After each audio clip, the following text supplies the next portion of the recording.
আজকে তোমাদের আমি পিএইচ এবং পিএইচ স্কেলের ধারণা সম্বন্ধে কিছু বলব। এর আগের দিন তোমাদেরকে আমরা বুঝিয়েছি নির্দেশক এবং ক্ষার সংক্রান্ত ব্যাপারে। আজকে যাচ্ছি পিএইচ। এই পিএইচ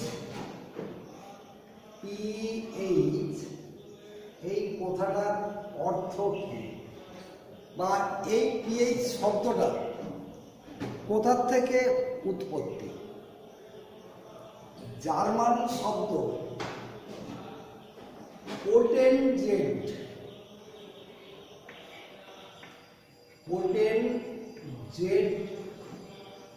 ডিহাইড্রোজেন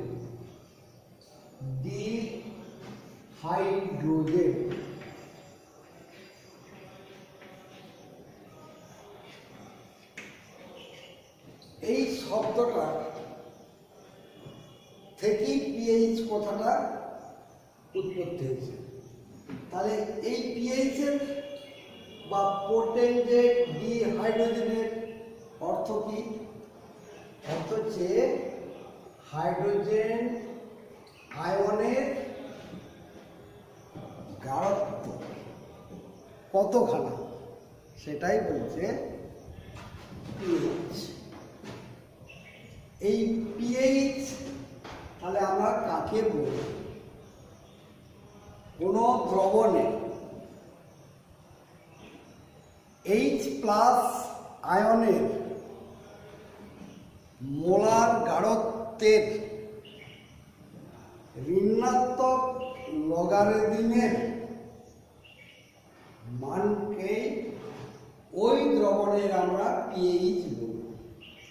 তাহলে এই যে কথাটা বললো যে কোনো দ্রবণের H+ আয়নের মোলার গাঢ়ত্বের ঋণাত্মক লগারিদমের মানকে আমরা বলছি ওই দ্রবণের পিএইচ। এই কথাটাকে যদি আমরা রাশিমালা আকারে প্রকাশ করি, অর্থাৎ পিএইচ সমান বলেছি ঋণাত্মক লগারিদম, ঋণাত্মক হচ্ছে minus log 10 base logarithm H+, এটা কি হচ্ছে পিএইচ। এরপর হচ্ছে পিএইচ স্কেল কাকে বলে? পিএইচ স্কেল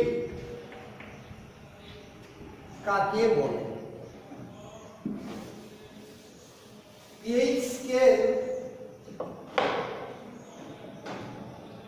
কোন দ্রবণ কতটা আম্লিক এবং কতটা ক্ষারকীয় সেটা আমরা চোখে দেখে আমরা বুঝতে পারিনি যে হ্যাঁ এই অম্লত্ব এত পরিমাণ কি এর ক্ষারকত্ব এত পরিমাণ, সেটা আমরা চোখে দেখে বুঝতে পারিনি।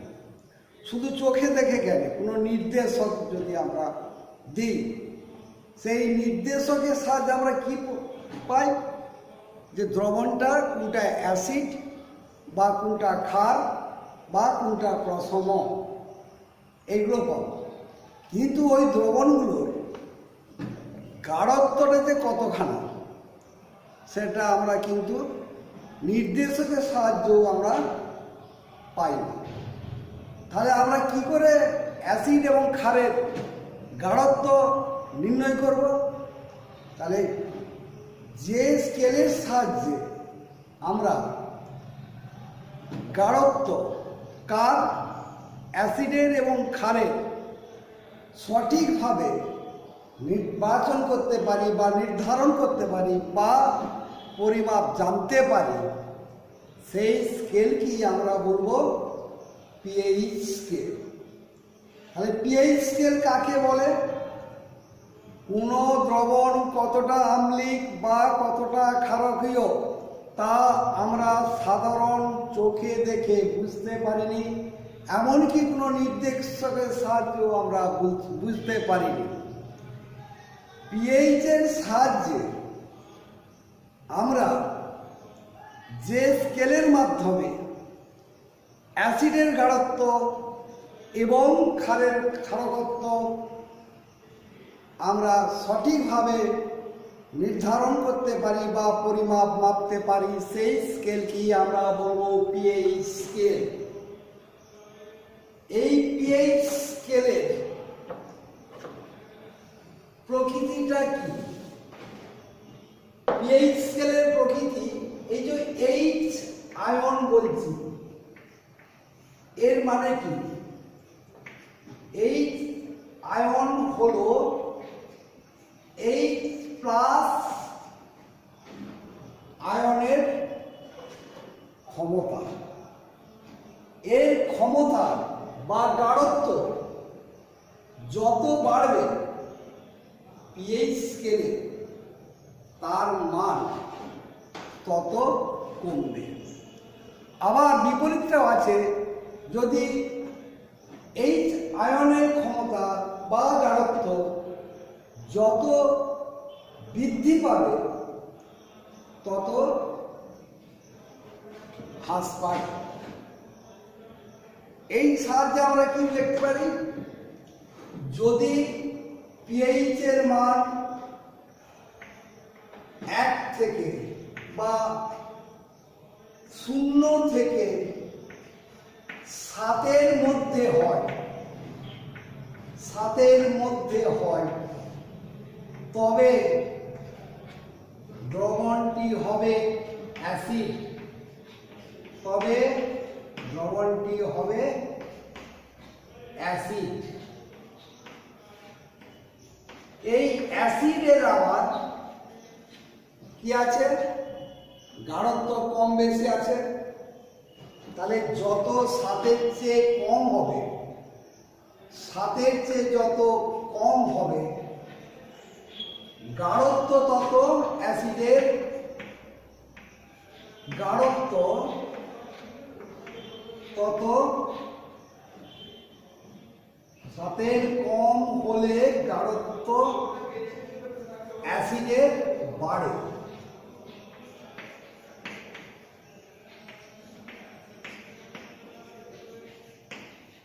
অর্থাৎ যদি 0 হয় কোনো অ্যাসিডের পিএইচ এর মান, তাহলে জানলে সেই অ্যাসিডটা বিরাট ঘন, বা 1ও যদি হয় সেটাও ঘন হবে। এইভাবে যত 7-এর চেয়ে কম হবে তত দেখবে অ্যাসিডের গাঢ়ত্ব পরপর বেড়ে যাবে। যদি 7-এর সমান হয় তবে দ্রবণটি প্রসম, দ্রবণটি হয় প্রসম। আবার যদি 7-এর বেশি হয় তবে দ্রবণটি ক্ষার। এই পিএইচ এর মান অনুযায়ী আমরা কোন দ্রবণের প্রকৃতি কিরূপ যেমন জানতে পারি, বিপরীত ক্রমে সেই দ্রবণের গাঢ়ত্ব সম্বন্ধে আমরা নির্ণয় করতে পারি। এরপর এই পিএইচ এর তাহলে স্কেলের সীমামানটা কত? সীমামানটা 0 থেকে 14। যদি 0 থেকে 14 হয় তাহলে যত আমরা পিএইচ এর মান বাড়বে বলেছি, তাহলে সেই দ্রবণটা হয়, তাহলে কি বলেছি? ক্ষার। এই ক্ষার দ্রবণের সীমামান হচ্ছে 7 থেকে 14 পর্যন্ত। তাই পিএইচ স্কেলের সীমামানটা হচ্ছে 0 থেকে 14। এবার আছে পিএইচ পেপারটা কি? পিএইচ পেপার হচ্ছে সর্বজনীন নির্দেশক, যেটা আমরা দ্রবণ রূপে বা টেস্ট কাগজ রূপে আমরা পাই। এই টেস্ট কাগজ কি আমরা বলবো পিএইচ পেপার। তাহলে পিএইচ পেপার কি?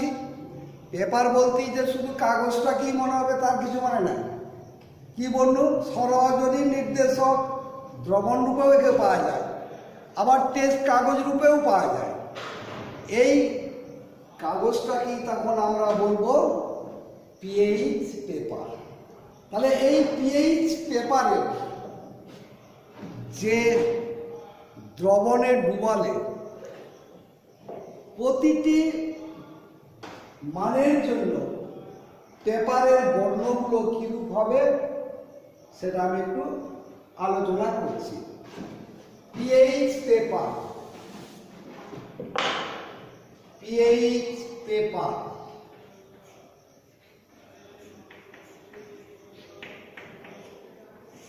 এই পিএইচ পেপার যদি পিএইচ এর মান, এটা এইভাবে লিখবে তোমরা পিএইচ, এইখানে লিখবে বর্ণ,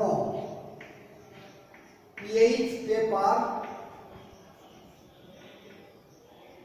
পিএইচ পেপার বর্ণ, এইভাবে তোমরা দুটো ঘর করো। প্রথমের ঘরটায় 0, পিএইচ এর মান যদি 0 হয় পেপারটার বর্ণ কিরূপ হবে? পেপারটার বর্ণ হবে গাঢ় লাল, গাঢ়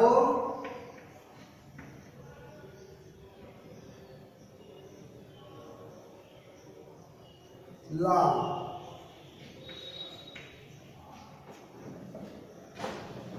যদি পিএইচ এর মানটা 1 হয়, 1 হয়, তাহলে বর্ণটা কিরূপ হবে? লাল হবে। পিএইচ এর মান যদি 2 হয় তাহলে বর্ণটা হবে লাল। পিএইচ এর মানটা যদি 3 হয় তাহলে হবে কমলা লাল, কমলা লাল। যদি পিএইচ এর মান 4 হয় তাহলে হবে লাল। পিএইচ এর মান যদি 4 হয় তাহলে বর্ণটা হবে কমলা। যদি 5 হয়, 5 হলে হবে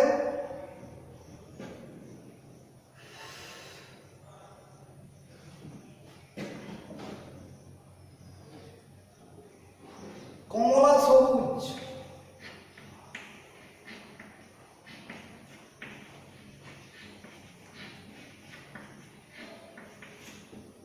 পিএইচ এর মান যদি সবুজ হয়, এই 6 হয়, তাহলে বর্ণনাটা হবে সবুজ আভ হলুদ,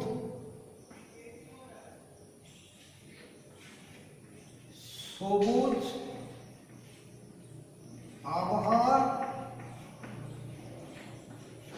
যুক্ত হলুদ।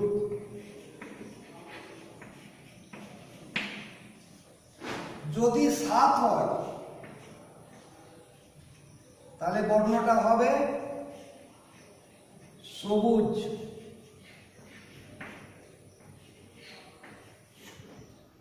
সবুজ। তোরা প্রত্যেকে লিখে নিয়েছ। এবার আমি এই গানগুলো মুছে দিচ্ছি, দিয়ে এবারে 7-এর পর থেকে আমি আবার লিখছি। 8,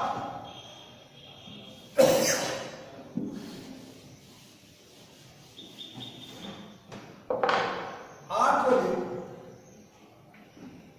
সবুজ আবহাওয়া নীল,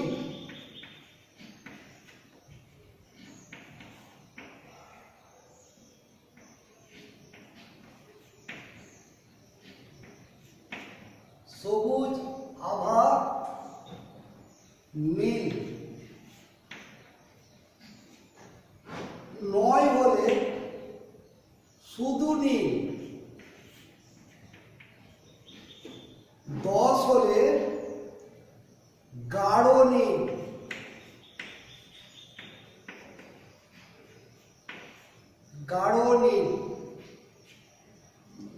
11 হলে বেগুনি। 12 হলে বেগুনি। 13 হলে বেগুনি। 14 হলে বেগুনি। এই যে পিএইচ এর মান অনুযায়ী পিএইচ পেপারের বর্ণ কিরকম হয় আমি তোমাদেরকে বলব।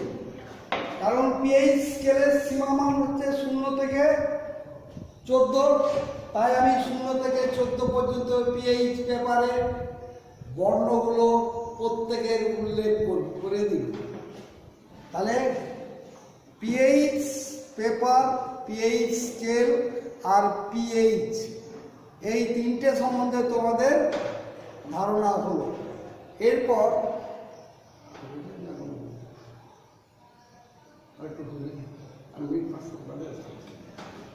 আমি তোমাদের আমাদের মানব দেহের মধ্যে যে অ্যাসিড ক্ষার আছে তার ভারসাম্য সম্বন্ধে কিছু তোমাদেরকে আমরা বলব।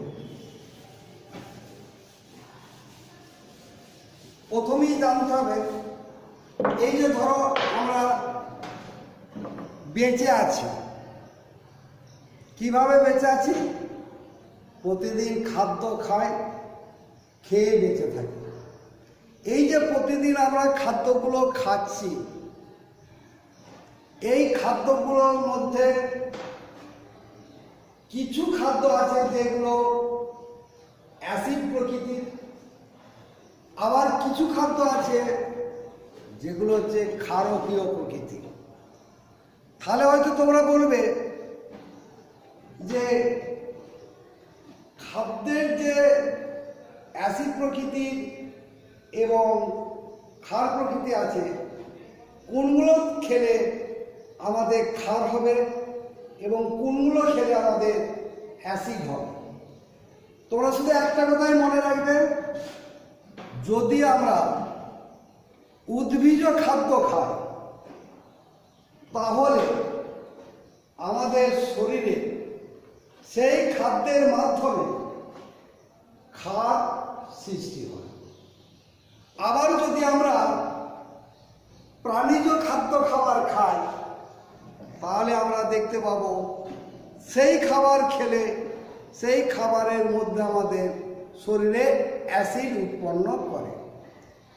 তাই আমাদের মানবদের খাদ্যের তালিকায় প্রতিদিনে অ্যাসিডের পরিমাণ 20% এবং ক্ষারের পরিমাণ 80% থাকা উচিত। তাহলে এই 20% এবং 80% খাদ্য আমরা উদ্ভিজ এবং প্রাণীজ থেকে পাই। যেমন উদ্ভিজ থেকে খাদ্য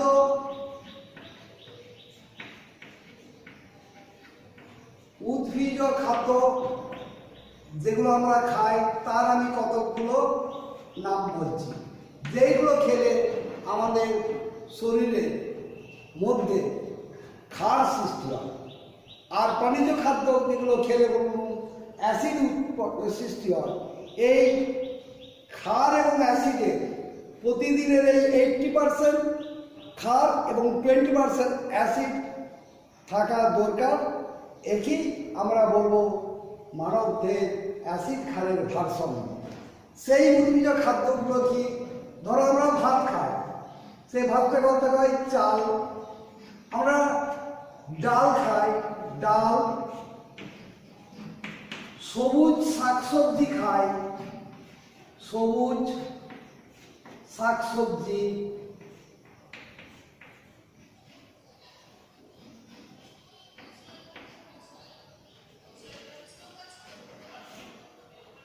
আবার প্রাণীজ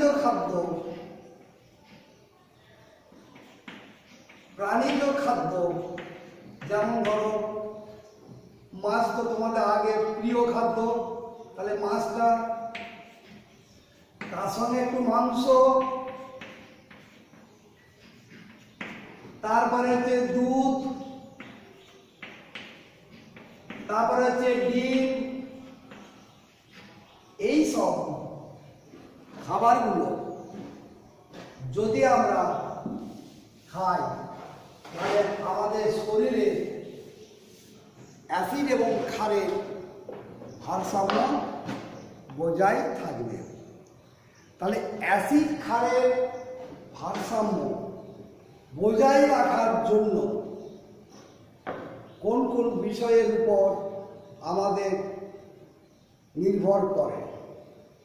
প্রথম পয়েন্ট হচ্ছে নিঃশ্বাসের সময় আমরা যে কার্বন ডাই অক্সাইড ত্যাগ করি সেটার উপর নির্ভর করবে।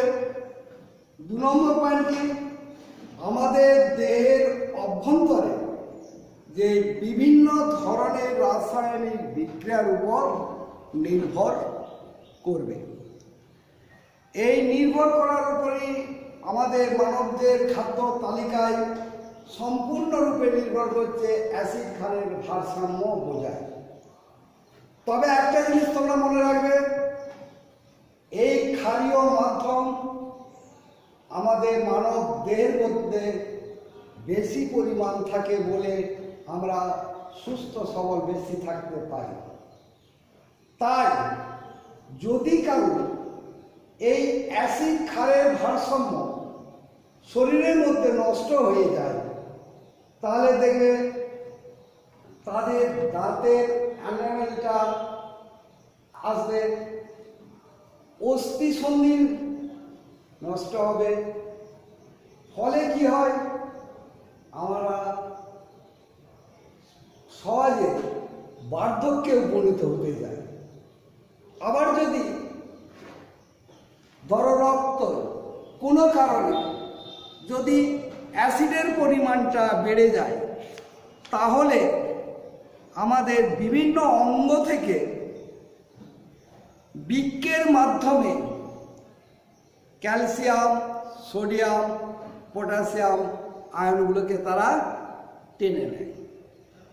এর ফলে আমাদের দেহের ভারসাম্য তখন আর বোঝায় থাকে।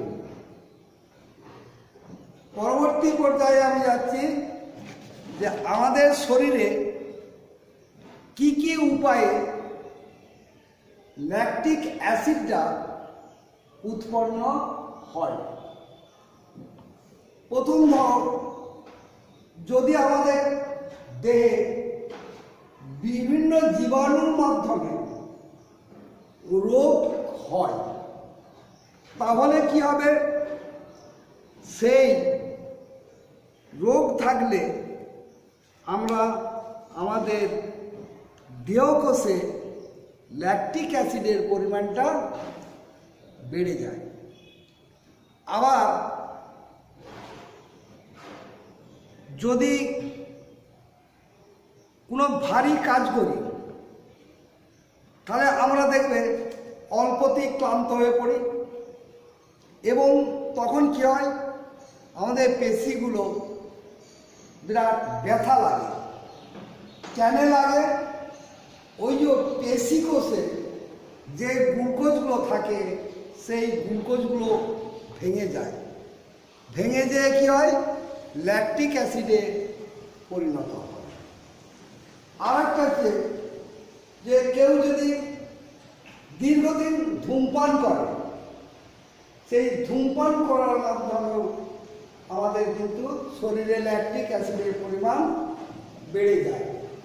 এইভাবে আমাদের শরীরে অ্যাসিডের সৃষ্টি হয়।